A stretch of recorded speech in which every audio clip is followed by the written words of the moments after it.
Hey, welcome back to the Team Builders Show. Today, it is my privilege to talk to Liz and Jeff Johnson. Their team up in Toronto had a monster 2021, 251 closed transactions, $254 million in volume. So you can probably figure out their average sales price. And they've got 22 agents and 9 teammates on their business team.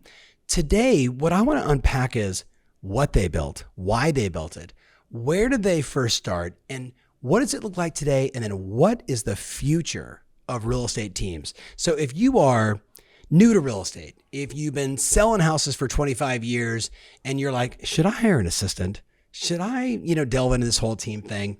This wonderful couple are going to unpack from a super fun way how they built it so you can R&D it. And maybe, just maybe, if you decide to, do the same. So Liz and Jeff, welcome to the show. Thanks for having us, Tom. Of course. Now, I do notice if you're only listening to the audio, you got to make sure you go to YouTube because I see all the flowers everywhere, including the flowers that my wife and I sent. So happy unbirthday again, Liz. Congratulations. Thank you very much. So I want to start at the very beginning. Who got into real estate first? So I did. In Canada, you had to take three courses and then you got your license. So when I was doing my first course, I bought Liz when I was doing my second course, I bought Liz her first course. And Liz is a 99S. So she took 2 years to get her license. Because I said, you know what, you'd be better at this than I would. Yes. And on our wedding night, I said, we can't buy beige carpeting because there'd be crap stains all over the place from her dragging her rear end because, she's a 99S. Oh, God, Lord. And you're still married for 23 years. Congratulations. Yes, perfectly. I don't know how. Yes. But. So Liz, besides having a really great sense of humor, what was it that caused you to go work with Jeff? What were you both doing before? So Jeff was a Subway franchisee. So Yes. He had previously he had Subways sandwiches. I had a business center. It was an executive center when I rented out office space and that Like a kind of Regis. thing. Yeah. Like a Regis. And so I had staffed that, and it was running pretty well on its own. So I was helping Jeff more with real estate, even though I wasn't licensed. Sure. All the administrative stuff and all that sort of thing. So then I started to just decide to get licensed. And once I got licensed, I did a lot more real estate than my other business. So I ended up selling it and just getting in full time. She waited to the absolute last second. Our firstborn was just about to pop out, and then she passed her last test. Yeah. The absolute last second. The visual of, and then she passed her last test. Okay, I was like, where's he going with this, Jeff? I'm paying attention to the body language. Yes, So, exactly. So there's so much there to unpack. Do you believe, with this monster team that you two have built, do you think that having multiple Subway sandwiches, I think it was like 4, Jeff, that you own franchises, and Liz, your former business, did that help? Did that hurt in building what you've ultimately built?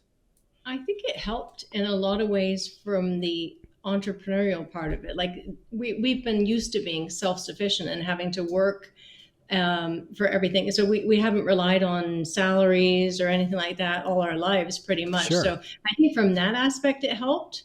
I think for me, systems from Subway, Yeah. just, again, I was 19, it was my MBA. Yeah.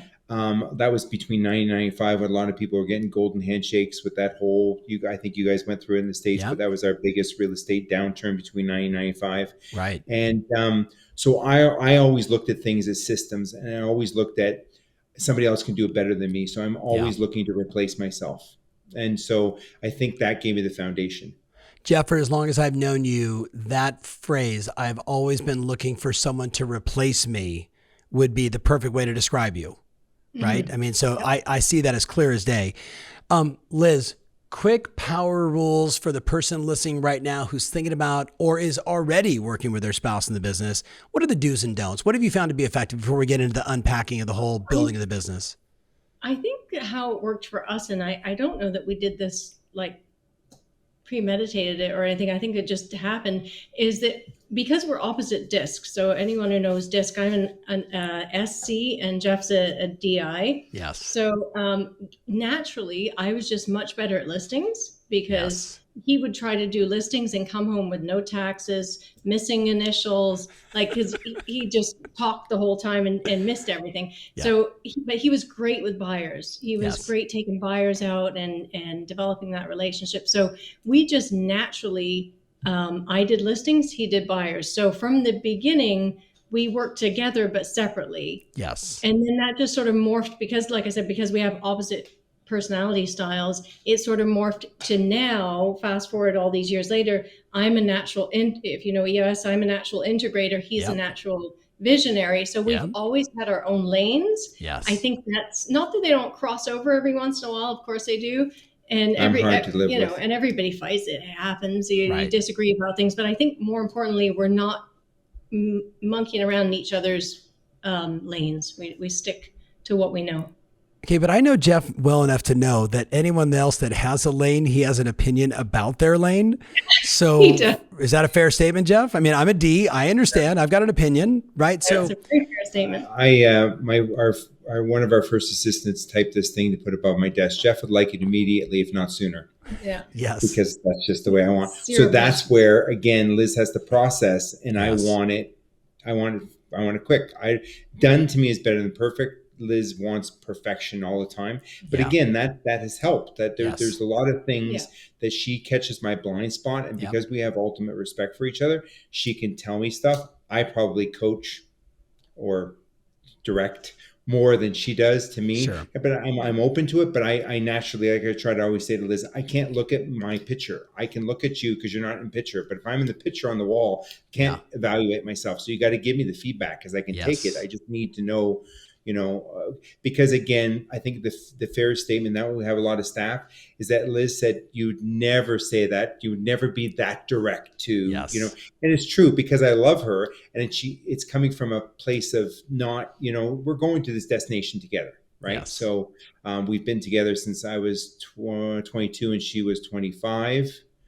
I'm now 51. She's 55. Well, he loves getting that in just want to say. Anytime he can.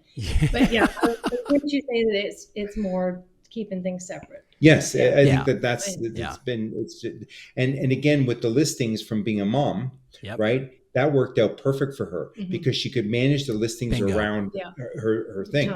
And a lot of mothers, I think, struggle with that if you're doing it solo. We divide and conquer, and I think that worked out great. And by the way, fantastic relationship with our kids because of this business. This business has been phenomenal. I've really nothing negative to say about this business, really. And I think it's fair to say too, I mean, you guys are so well respected and loved in our community. And there's so many husband and wife teams, husband teams, wife teams, spouses, etc. And when you look at it, there's just so often, and then we'll get off this, couples thing. It's just so often that they're both the same. And you remember my great mentor, Wayne Dyer, said, hey, if you and your spouse are exactly the same, one of you isn't necessary, right? Like it's going to get ugly, but when it's in business, it gets really hard. Any advice, Liz, for keeping the other person in their lane? I think just reminding them, hey, I got this. This is not your lane. You go do what you're supposed to do and leave me to it. I've got this, basically. Yeah, that's and it's having the faith that they've got it. And again, because it's your spouse, you do have faith. You do, you know what I mean? And partnerships in real estate are different than spouses because partnerships always come to an end. The best partnerships is always when. Not if it's going to end, it's when. But if I'm golfing and I've made hundreds of thousands of dollars golfing, Liz is not busting my chops about golfing because she knows that brings in revenue. Yeah. Where if I had a partner and their MO is you have to be in the office all day or you have to be prospecting all day, it's going to have resentment. Yes. Where there's not that resentment, which is nice. Yeah. The only other thing I would say, which I would recommend, although I can't in good conscience say we do it all the time, is a same page meeting. Yeah. If we're scheduled to have a same page meeting once a week, where we sit together and go through the business stuff together. So that really helps because then at least we can talk about things, and that's an EOS. When that happens is really good. Yeah. But of course, I cause not that to happen because I want to talk about it right now because I want outcomes today. Solve the problem. Hurry. Yeah, exactly. So Jeff, Liz and I had talked before the show. We weren't sure if we were going to bring this up, but your gambling addiction and the hundreds of thousands of dollars you're making on the golf course. I just had to bring this up. Liz, is this still an issue? No, I'm playing. For the person listening, that's just me being me. All right. So let's get serious. When did you two decide, okay, we've gone as far as we can go, or I don't know what you said to each other when you finally said, let's go build a team? When did you decide? And then what were the 3 to 5 first couple moves, Liz, over those first few years that gave you the lift, the growth, the scalability, the proof that it was working? So I'm not sure that we ever sat down and said, let's build a team. It sort of just started. Sure. And it started by necessity. So we were, it was just him and I was doing listings, he was doing the buyers. And it got to a level where we were not, so you get listings create leads, as we all know. Yes. So we'd get sign calls, ad calls, those kinds of things. We were just dropping them. We didn't have time to do any of them. So they were just getting wasted. So I think that was the first time we thought, we need somebody to just bring on, and we'll continue to grow our business, but somebody could really work this other business and do something with it. So, but our first hire, I would say, was an assistant. That should be everybody's first hire, because we were getting to a level where we couldn't sell and do the paperwork and all the other stuff that the great admins out there do. But just to interject on that, Liz fought me on the assistant because I think that this is a waste of my, not a waste of my time. I feel my time. I've always thought, before I was making 150 to whatever I'm making an hour, I always thought I might have had a better purpose. By the way, if that was being with my kids, or if that was golfing or something, there was a better purpose than me doing. Liz is a control freak. So there was pushing and screaming with the assistant for her, because she, if the assistant made a mistake on something, my natural thing is to go back and coach her through it. Liz's natural thing is, okay, I'm taking that away. Yeah. So the assistant would say, every time Liz just takes it back instead of the crossing, because she feels that she's in the customer service business. She doesn't want to have an error on a feature sheet or something. Right. She's grown tremendously in this area. Mm-hmm. So that would have been our first hire, the admin. So, but Liz, let's unpack that for a second. I guarantee there is someone listening right now that's saying, shut up, Jeff. I can relate to Liz more, right? Because he's right. Nobody could do it better than me. And with your natural personality type, there is an argument that there's some truth in that they probably can't do it better than you.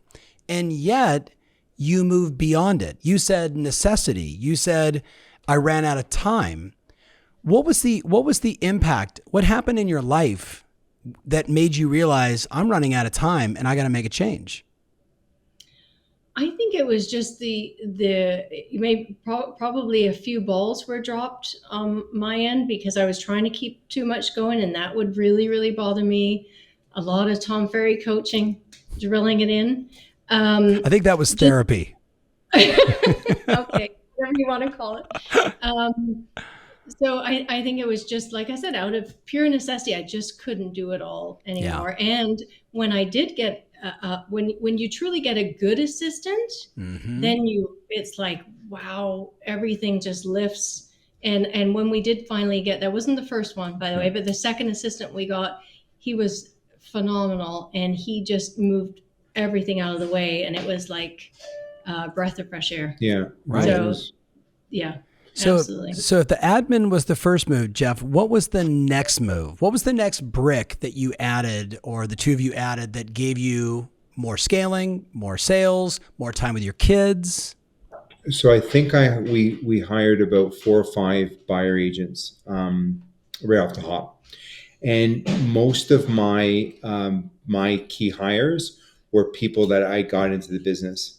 So like my assistant, because he was a rock star, very happy at $50,000 a year. I see the best in everybody. So I said, Mark, why would you want to work from here when this is possible? Yeah. He liked the salary. He's English. He does not, taking risk is not something that they do.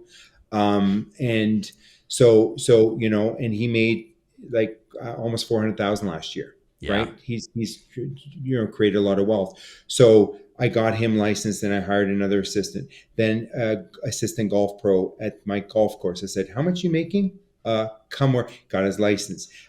Personal trainer, lousy personal trainer, great real estate agent. So I looked for people that could be talent. The problem in Canada is it takes so bloody long to get your license. It's like 6 months, right? If I was in Florida or Arizona, where you can get it in 2 weeks, you can go for those 18-year-olds that are hungry, the servers, like what DJ has done. Yeah. Go for those people. But that's been a lot of our talent is that. And I don't do things slow. So I hired 4 or 5 people. My coach said not to hire this husband and wife that we hired many, many years ago. And that was a disaster. So we got rid. That was our first fires. Not fires. We parted ways because they were great people. They're still great people. But again, a husband and wife on a husband and wife team is just different dynamics. Yeah. A lot of different energy competing against each other. Yeah. They're phenomenal people. They're just not a team culture. So culture is something I want to talk about, and retention is also something I want to talk about. But first, can you describe, so today, if I saw it correctly, there's 22 salespeople on the team and 9 in various administrative roles. So unpack. So I think everybody understands the 22, but maybe either one of you describe the sales model that your sales team is following. Do they all do buyers? Do they do listings? Do they do both? Do they have controlled areas that they work, price points that they work? Like, how does it work if I was on your team? So they have complete freedom to do everything. We feel like they're licensed, they should be able to do it all. So they do buyers, they do sellers. They don't have geographic restrictions. It's completely open. And we encourage them, 3, 4 legs of the stool. We build their past clients' sphere of influence so that we help them build businesses. And we, Liz, we have a very good training program, mentoring kind of program. And again, it's always that next step. That when we hired the sales manager, you have a quantum leap. When we hired the training manager, you have a quantum leap. So it's always kind of baby steps. And again, we can talk about hindsight or stuff later, but certain things I would have done quicker and certain things I probably would never, do again. Well, we're definitely going to unpack that. Break down for me the 9 support staff. What are the roles? You don't have to tell me the names. Just what are their roles? So we have an admin that we call them junior admin. They drive around. They do feedback calls. They put up signs. They feature sheets. We have a senior admin that handles all of the tasks and delegates it to the other admin. We have a client care specialist that just calls our past clients and checks in. So she does that every 90 days, all for the contest and stuff. Everyone loves her. We have a office manager. We have that manages the admin. We have the marketing manager. That was a key hire. This marketing coordinator we hired this year, and 3 ISAs. And we have sales manager. And we have sales manager. And we have sales manager. So training manager.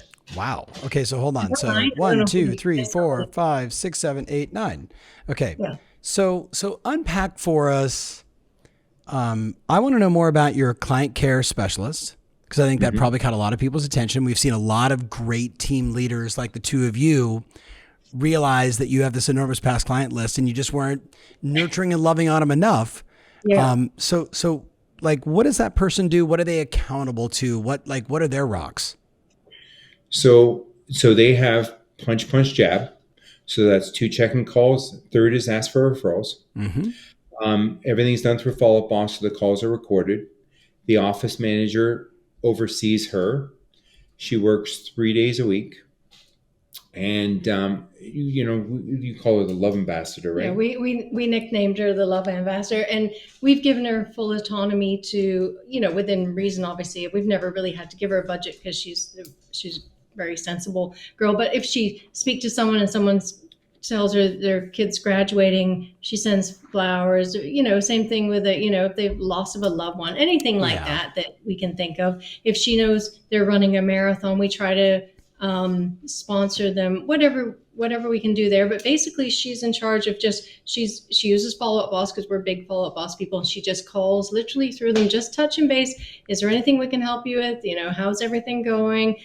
Just making you aware of our back to school contest, check it out on thing or whatever is going on. Yeah. She also calls because we find our agents do not do a good job of this, and we don't meet our clients, as you know, at the closing table on closing because we're fortunate that way. So on closing day, she calls them and says, hey, thinking about you today. I know it's a big day. If you need anything, we're here. Call us.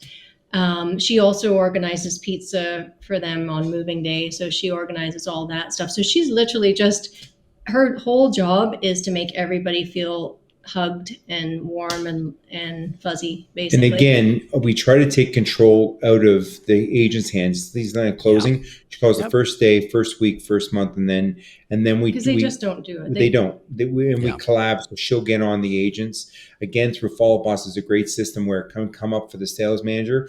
If they haven't called their past clients in 90 days, it bings them so that he can then say, "Hey, Tom, you haven't called these 5 clients." So again, because for whatever reason, the easiest money in this business, they don't go after. They'd rather go after the internet lead that could be 18 months out than the past client. Like it's amazing to me. Yeah, right? I concur. Okay, so client care specialist or love ambassador. I think you should get her a business card that says love ambassador. Yeah. You mentioned that the marketing manager or marketing coordinator was a game changer for you. So what does this person do and why is it a game changer? Well, we went through a recruiter. So that was, cost us 12 grand. Yep. And again, that sounds like a lot of money, but Indeed, if you put an Indeed ad out, you get hundreds of people that are mechanics applying for a marketing job because whatever reason, there's something to that, but they throw the resume. I don't know what the algorithms are, but it's just, you get all kinds of people that are just not qualified. Yeah. And this way I was able to talk to the recruiter. This is what we want. This is what she does. And she's been great. Like she does all of the social media. She's a great person for Jeff because I can give her a very high level thing and she can come back and unpack it. Like she watches Jason's videos and bang, bang, bang, bang, bang. Yeah. And that's what I like. She checks that off. She's a newcomer to Canada. She's from China. So the only thing that she's lacking, which it's no big deal. Marianne, our office manager, just has the proof stuff. Yeah. That's the only minor thing, but she's a rock star. Sure. And so she does all the social media. She does the videos. She tries to encourage the agents also because that, people love videos like me. Yes. So she's always, encouraging them to do videos and coming up with like writing the content and good ideas. She watches, of course, everybody else's stuff and that's a good idea. We should do that. And she R&Ds. We try to, we R&D, which again, Mom Ferry community, great sharings. She got Liz to do a video and I think it had over 10,000 views. Like it's amazing. But pushing and screaming for this beautiful woman to do a video, it's amazing. But she does that and she's been game changer on that stuff. And I'm trying to create everything with the agents, just plug and play. Right. Plug and play. Right. I'm not reinventing the wheel. Right. No. So you're speaking my love language right there. I mean, that's every team leader knows this. And we've tried virtual. We've tried all these things. Right. We had a social media person. It was costing us like $2,500 US a month. It's good, but this is great. When you have somebody in the office and I can say, okay, Brenda, I'll go over and do a video with you. Yep. Like I just did a video with a team member who's been humming and hawing. I said, you know what? 1:00 on Monday, we're doing the video. Yep. So he says, okay, I didn't sleep all weekend, Jeff, but we'll do the video. But it's done, right? Like where if that was virtual, very, very difficult to do. Yes, I agree. Okay, so your marketing coordinator it sounds like social, video. Is this person also handling direct mail, email marketing? Are they doing the whole gamut or somebody else handle all that? She's doing an email campaign actually that we worked on with David Caldwell for all our internet leads. Yeah. So it's something that goes weekly to them. So she does that. She composes that every week and sends it out. We're now working on an email campaign for recruiting. So she's working on that. So she does our email marketing. She does our direct mail, but we've kind of got the years thing worked out, so there's not a whole lot to do with that. And we've really. always had a marketing calendar, even when Yeah. it was just Jeff and Liz. We just got to use your one. Yeah, we've used that forever, and then so she runs the marketing calendar. But like I said, it's I would have had that long ago. There's hesitation for spending money on one of this side. I don't know which side. But it's worth for the it. people You that get- are on listening only. He's pointing at himself. I know. Yeah, I know. Okay, so let's switch gears. You said sales leader versus trainer, and one of the things I know about your incredible business is you have little to no turnover, and most sales team leaders in the early days are trying to figure out who's right for them, what's the right onboarding solution, and it sounds like you guys have solved that because your retention is so high. So. What's the sales leader's job? What's the trainer onboarder's job? Like just high level, what do they do? And then how have you created this culture where people just stay and they're successful? So I'll tell you high level. All of our team members have 90-day plans, every one of them. Yep. And I just work to what you want to do. So if you want to, make $50,000, I don't love that, but I support that. Yeah. Because we are a high price point, so I can work with that math. Yep. So that's number one. And we just hold them accountable to their goals. Yes. So they feel supported instead of me always having to have the stick and saying the minimum standard in our team is this. Yeah. We say to you, Tom, you want to write 6 deals this quarter. This is how many talk tos, this is how many appointments, and this is how many dials you have to do. And then they buy into it. I also try to work down, okay, so you want to do 6, what's their names? Because I'm big on let's put it out there. Yeah. Who's the names are they going to be? Yep. And if not, okay, so you have 4 names, but you want to do 6 deals. Who's the 2 missing? I'm going to do this from door knocking. I'm going to do this from open house. Awesome. And then, what's the 3 skills, 5 skills you want help on, and what do you want to be held accountable? Just Tom Ferry 90-day plan. We've been doing that since Jesus was a little boy. Yeah. So forever. And the training manager, we've divided our team into 3 levels. We have level 1 that's at a production level. We take them to breakfast once a month, and we had their first Tuesday of every month. So we had one today, and we talk, what's your needs? What are you seeing in the market? Mm-hmm. Where do you need help? And that's Jeff and Liz. That's not the sales manager doing that. And then level 2, I coach them every other week. I do property tours with them. So I go out, what do you see about this house? What do and I teach on something that they don't know. The sales manager listens in on that, but does not participate so that they get Jeff time. Yep. And then he holds them accountable to whatever I've taught on. So maybe I'm teaching on a new script. Maybe I'm teaching on a new door knocking thing. Maybe I'm teaching on a new thing to say to a past client. Like right now we're calling past clients. We're getting a lot of calls from people about the market. I'm just curious, do you have any, do you want to talk about anything with us? Right. Got any questions? Because the herd mentality, right? Yeah. We're going through the interest rate thing, the S's. As soon as they hear, other people have questions too. And then it opens up. And then they say, Jeff, that was such a good script, but, and it gets back. And then the level 3 is a weekly meeting with the training manager. Because they're new. Because they're new, and she does their training, she does their accountabilities, and she teaches them on things Basics, they don't know. Yeah. And I think another thing that was great about the sales manager, when we go back to sales, he doesn't have a real estate license. He was a salesperson. He sold cars. He was in other sales. Do you know what? That's healthy because he doesn't come into our business with this on. Yeah. He's been challenging people about different scripts and different ways to say stuff, which to me was awesome because you're always that you get that new blood and it just makes you look at things differently. Is there some gaps because he doesn't know real estate? Yes, but that's where we come in. Yep. Right, because that's not what he's there for. He's not there for the real estate knowledge. Yeah, he's complementing the two of your brilliance. So I mean, that makes a ton of sense.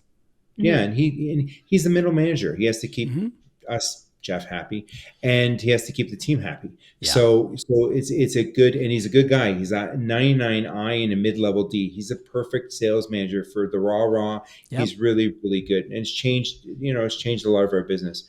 But the level 3s, when we divide that, because I look for gaps.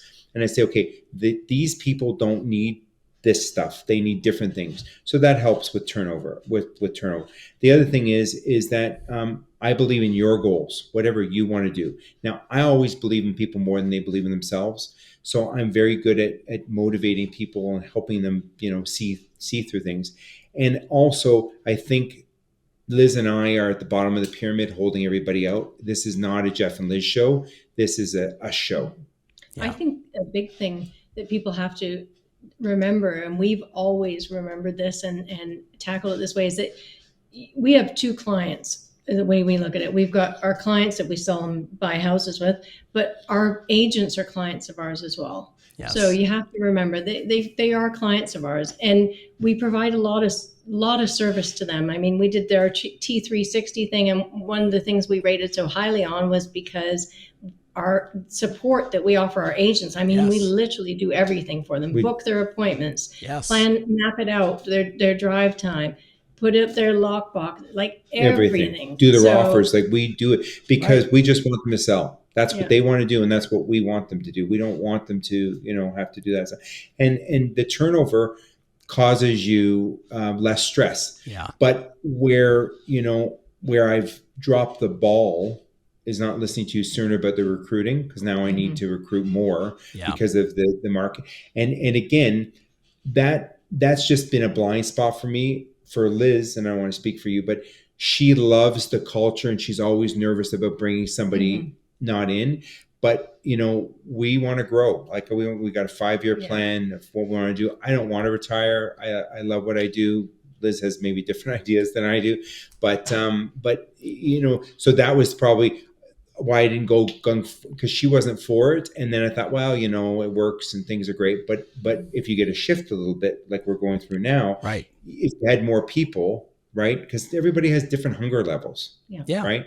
They're burnt out through the whole COVID thing, and then they go to burnt out to broke. So I try to keep a flat line. I don't want the ups and downs, and I think we do a decent job at that, which people appreciate. Liz, your retention numbers show it. Mm-hmm.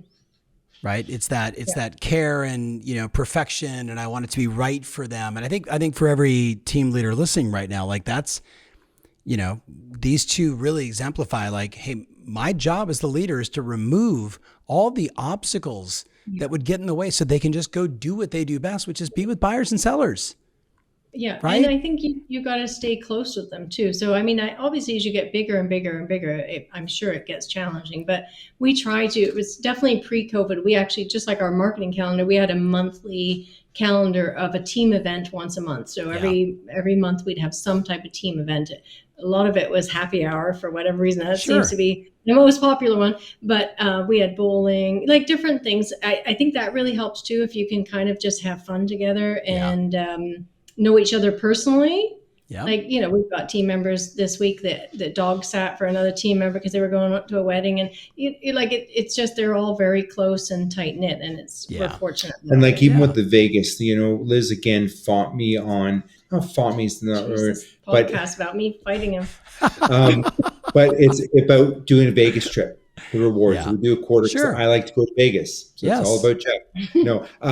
But we go to Vegas, and I said, well, people new to the team that didn't qualify, we should bring them.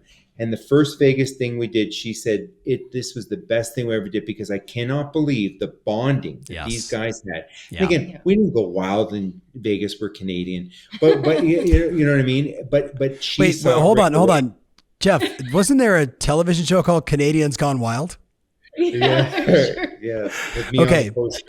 So two big questions as we get near the end, and we could have this could be a 3-hour show. I can't wait. Okay. Sorry. No, this is there's so much to unpack here. So I want to, Liz, looking back now at 22 and 9 admin leaders, managers, etc., Jeff playing golf and bringing in hundreds of thousands of dollars. Looking back, what were the big iconic moves? Just the first hire is a big iconic move for me anyway. That was the beginning of it all. So that would have to come into play. The next thing would be when we moved out of our brokerage into our own space. Yes. That made a big difference for us. We were sort of busting at the seams and overflowing into the hallway, and I'm sure Leah was happy to see us go. But we ended up getting our own office space, and it was just great because it was our own home almost. Like, it just, everybody loved it. We got a TV area, a big couch. We watched hockey games there.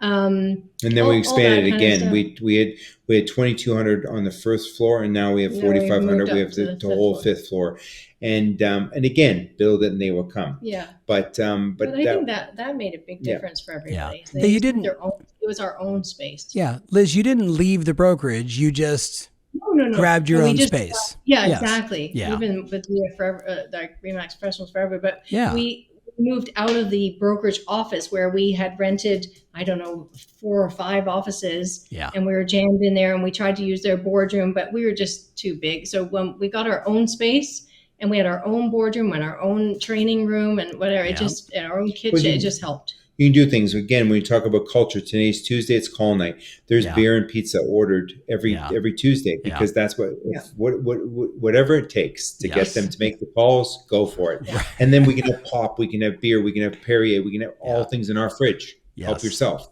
Right? Yes. I love it. Looking back, iconic mistakes. Probably waiting too long to make decisions or just let go of the reins for me. Yeah. Probably. Yeah. Not listening to my coach enough. Yeah. And for me, just, I believe in people more than they believe in themselves. And sometimes I should have had some turnover that eventually became turnover. Like our first assistant should have went way before, years before. Yeah. But I bought into the story because I care about people. And then it just became too much. And then, of course, I kind of blew up, and then it goes away, which is not great. And I think it's just believing in the process and just going for it, like just burning the boats instead of just, tiptoeing around things. Yeah. I think, and also I think that we shouldn't have questioned holding people, accountable to certain things, like knowing the numbers and all this stuff, and I should have gotten on that sooner. I should have gotten on that sooner, because that would have helped growth more. Yeah. It's the whole business is math thing that, we've all learned, and people aren't math, and, but like the how many calls to how many, this to how many appointments to how many contracts, all of that is math. And, it's the blend, right, Liz, between the personality and what they might be going through in the moment. And my constant reminder of, if you think it's hard now, try it in 120 days when you have no money. Right? Yeah. It's going to be really hard. So I know it's hard, but let's make the phone calls anyway. Right? Yeah. Like that's the tough stuff. Okay. I want to ask you both separately. Jeff, you're going first. Liz, I'm saving the best for last. So Jeff, what's the future look like for the two of you? I think in 3 years my goal is 1,000 units. And I want to have 2 expansion kind of offices that I can run the hub out of. And I want to do expansion somewhere, some partner with somebody in probably our community, do something in the States, like an expansion team down somewhere there, because I like the USD. You down with USD? Yeah, you know me. Yes, I got you. I got you. Okay, so expansion and 1,000 units. Liz, what's your vision for the future? What do you want? I'm less about my biggest thing is I don't want just an agent factory. Yeah. So I definitely want to maintain that family environment that we have, but I also want to scale it. So that's probably going to be the hardest struggle. So I think maybe expansion teams is what I would be most interested, where you can keep those kind of tight or hubs of groups and become one, obviously. But I'm less interested in, as many agents and transactions as possible. Yeah. Honey, you've had so much growth. I know. I love you. This makes me very happy. I just hope for the person listening only, you go and see the giant hug that Liz just got right there. That was That was beautiful. I know you two know him. I've got to get you guys connected more with George Lawton, my client over in Arizona, with now like seven teams, and Great guy. you know, just controls the market, and it's just, you know, smart operators like the two of you. All right, well, listen, you two, this has been awesome. You know, I can't wait for the show to go out. For the person listening right now, there's so much to unpack here. If they wanted to reach out and connect with you guys, is it Instagram? Is it email? Is it call 1-800-CANADA? What's the best way? Somebody should own that, by the way. Somebody probably owns that. What's the best way for them to connect, Liz? Probably text is great, or I can give it to our us. cell numbers, or mine's 416-471-5945. Jeff? Mine is 416-617-2762. Always happy to help. If you guys have any questions, anything you're struggling with, we're always here to help. I believe in playing it forward. Love it. Love it. And you guys have always been so generous. So as we wrap this up, for my friend listening right now, a lot to unpack here. I have 3 pages of notes, so I hope you're doing the same. You'll probably want to listen to this show 2 or 3 times. And maybe, just maybe, there's a friend of yours who these two sound a little bit like, and they might just be able to get tremendous insight from hearing how these two as a couple, with their extreme wonderful differences, have made this beautiful business and have 2 great kids that are super successful. Like, it's working. So thank you guys both. And thank you so much for listening to this show. Make sure you share it with some friends, and we'll see you guys on the next one. Take care.